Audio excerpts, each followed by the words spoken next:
Selamat berjumpa Bapak Ibu Saudara-saudara sidang jemaat Shalom. Puji Tuhan, kita masih dipertemukan kembali bersama-sama dalam kerinduan kita untuk terus merenungkan firman Tuhan. Dan kali ini kita berjumpa lagi dalam program Renungan Harian. Mari Bapak Ibu Saudara-saudara kita berdoa sebelum mendengarkan, membaca dan merenungkan firman-Nya. Kita berdoa. Puji syukur kepadamu ya Bapa di surga. Kami berterima kasih Tuhan terus ada menolong kami, menyertai dan memberkati kami, meneguhkan, mensukacitakan kami selalu dalam kehidupan kami. Lebih ketika persoalan, pergumulan terjadi dalam hidup kami. Puji syukur kepadamu ya Bapa. Dan kami terus mau menyerahkan diri kami kepada Tuhan.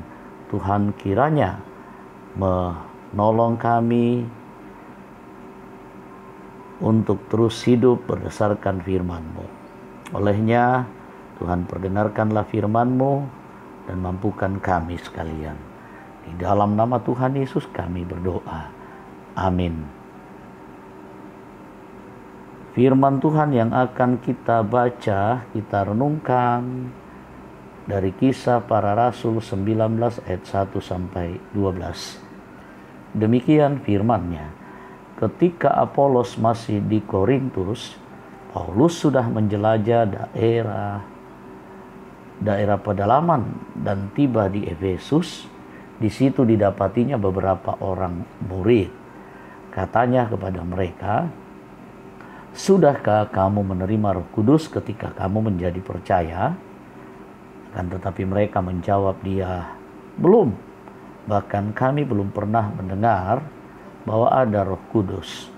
Lalu kata Paulus kepada mereka, "Kalau begitu dengan baptisan manakah kamu telah dibaptis?" Jawab mereka, "Dengan baptisan Yohanes." Kata Paulus, baptisan Yohanes adalah pembaptisan orang yang telah bertobat. Dan ia berkata kepada orang banyak bahwa mereka harus percaya kepada Dia yang datang kemudian daripadanya, yaitu Yesus. Ketika mereka mendengar hal itu, mereka memberi diri mereka dibaptis dalam nama Tuhan Yesus. Dan ketika Paulus menumpangkan tangan di atas mereka, turunlah Roh Kudus ke atas mereka dan mulailah mereka berkata-kata dalam bahasa roh dan bernubuat. Jumlah mereka adalah kira-kira 12 orang. Selama 3 bulan Paulus mengunjungi rumah ibadat di situ dan mengajar dengan berani. Oleh pemberitaannya ia berusaha meyakinkan mereka tentang kerajaan Allah. Tetapi ada beberapa orang yang tegar hatinya. Mereka tidak mau diyakinkan, malahan mengumpat jalan Tuhan di depan orang banyak. Karena itu Paulus meninggalkan mereka dan memisahkan murid-muridnya dari mereka dan setiap hari berbicara di ruang kuliah Tiranus. Hal ini dilakukannya 2 tahun lamanya sehingga semua penduduk Asia mendengar firman Tuhan, baik orang Yahudi maupun orang Yunani. Oleh Paulus, Allah mengadakan mujizat-mujizat yang luar biasa. Bahkan orang membawa sapu tangan atau kain yang pernah dipakai oleh Paulus dan meletakkannya atas orang-orang sakit, maka lenyaplah penyakit mereka dan keluarlah roh-roh jahat. Amin. Firman Tuhan. Kita renungkan firman Tuhan dengan tema sebatas nama, podoke sangaduka. Just name. Bapak Ibu Saudara-saudara sidang jemaat, menjadi seorang Kristen tentu tidak hanya dibuktikan melalui ketekunan beribadah, ketekunan bersekutu atau aktif dalam kegiatan pelayanan lainnya. Lebih dari itu, ada hal yang harus dimiliki sehingga kita layak disebut sebagai murid-Nya. Demikianlah yang hendak dijelaskan Paulus dalam perikop ini ketika dalam pelayanannya Paulus tiba di Efesus. Nah, di Efesus didapatinya beberapa murid yang rupanya belum menerima dan tidak tahu tentang Roh Kudus. Meski mereka sudah dibaptis dan mengalami pertobatan, jelas dalam ayatnya yang kedua. Padahal Roh Kuduslah yang melahirbarukan seseorang menjadi milik Kristus. Karena itu, Paulus memberitakan Injil kepada mereka. Sebab bagi Paulus, tidak cukup hanya pertobatan dan baptisan air yang diterima oleh seorang Kristen, tetapi setiap orang Kristen haruslah beriman pada Yesus Kristus dan menerima Roh Kudus. Jelas sekali dalam ayatnya yang keempat. Nah, mendengar pemberitaan Paulus, mereka menjadi percaya kepada Kristus dan memberi diri untuk dibaptis. Ayatnya yang kelima, yang kemudian menjadikan mereka dapat berkata-kata dalam bahasa roh dan bernubuat. Ayatnya yang keenam, awalnya jumlah mereka adalah 12 orang, namun oleh pekerjaan Roh Kudus ada gerakan penginjilan sehingga semua penduduk Asia mendengar firman Tuhan.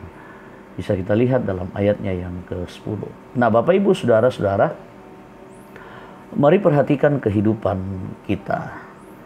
Jangan sampai kita disebut sebagai orang Kristen hanya sebatas nama saja, dengan keaktifan ritual keagamaan, tetapi tidak memiliki Kristus dalam iman pribadi kita. Penting memiliki iman yang mengenal dan mengandalkan Yesus sebagai juru selamat dan percaya pada kuasa Roh Kudus yang menuntun, memahami anugerah keselamatan itu. Amin. Firman Tuhan. Puji syukur Bapak Ibu Saudara-saudara atas firman-Nya yang sudah kita dengarkan. Mari kita berdoa. Kita berdoa. Puji syukur kepadamu ya Bapa di surga. Tuhan, perdengarkan firman-Mu kepada kami, mengingatkan supaya hidup kami, keberadaan kami tidak hanya sebatas nama saja. Tuntun kami kiranya hidup kami semakin berkualitas, percaya sepenuhnya kepada Tuhan, menyatakan pertobatan yang sungguh dalam hidup kami, hidup di dalam tuntunan Roh Kudus. Ya Allah Bapa di dalam surga, perlengkapi, teguhkan dan kuatkan kami semua. Kami terus menyerahkan hidup kami terus dibarui, hidup kami semakin lebih baik, kualitas iman kami semakin nyata dalam kehidupan kami sehari-hari.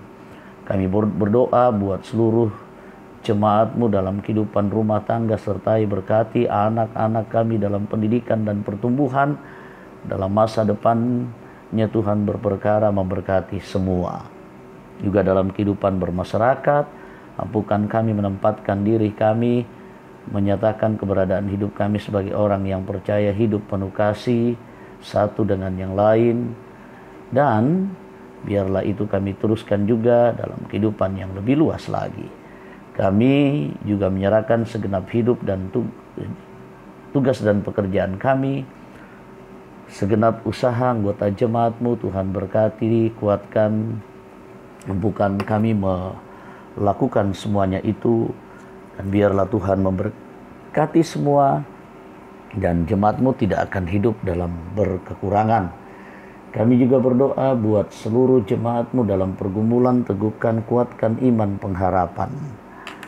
Kami juga percaya bahwa yang berduka cita oleh karena kehilangan orang-orang terkasih hamba-Mu, almarhum Bapak Peter Ronda telah Engkau panggil tadi malam, dan Ibu Margareta Randa Bunga juga telah Engkau panggil tadi pagi, adik dari Nyonya Dorce Kamoda.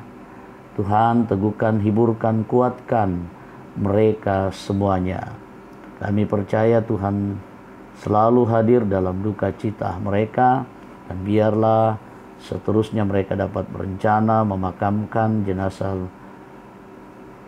orang-orang yang dicintai, orang tua dan keluarga yang dikasihi.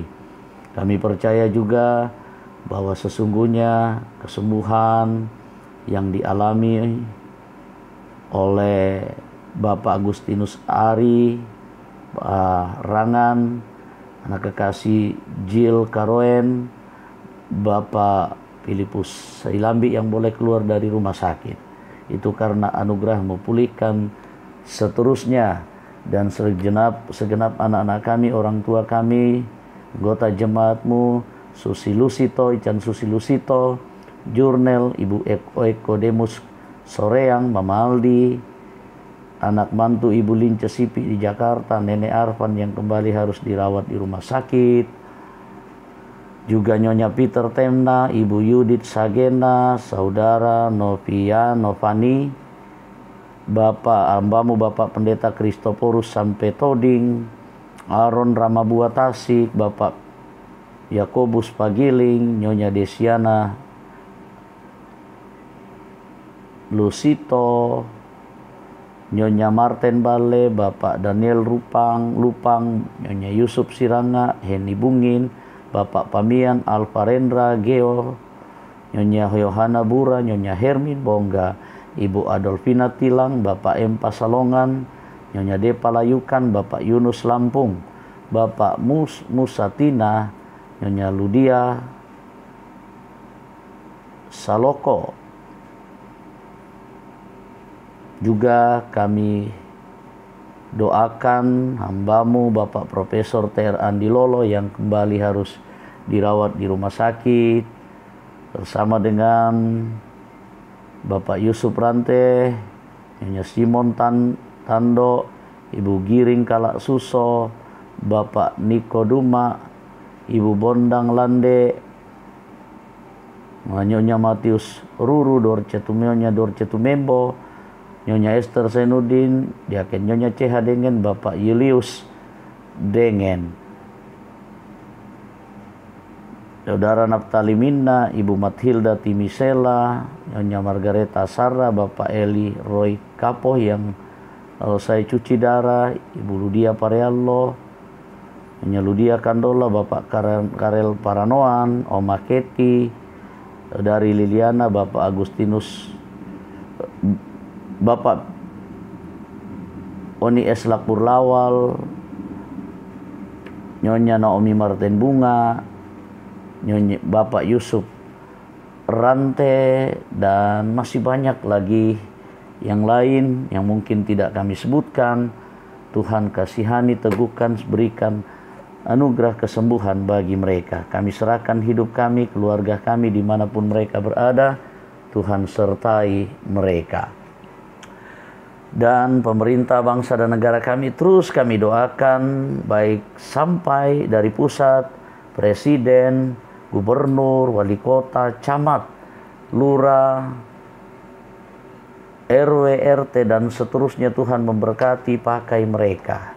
Lingkungan kami akan semakin lebih kondusif lagi. Kami serahkan hidup kami, sertai kami, ampuni kami. Di dalam nama Tuhan Yesus kami berdoa. Amin. Puji syukur Bapak Ibu Saudara-saudara, firman-Nya sudah kita dengarkan. Semoga menjadi berkat. Tuhan memberkati kita seterusnya. Sampai jumpa dan shalom.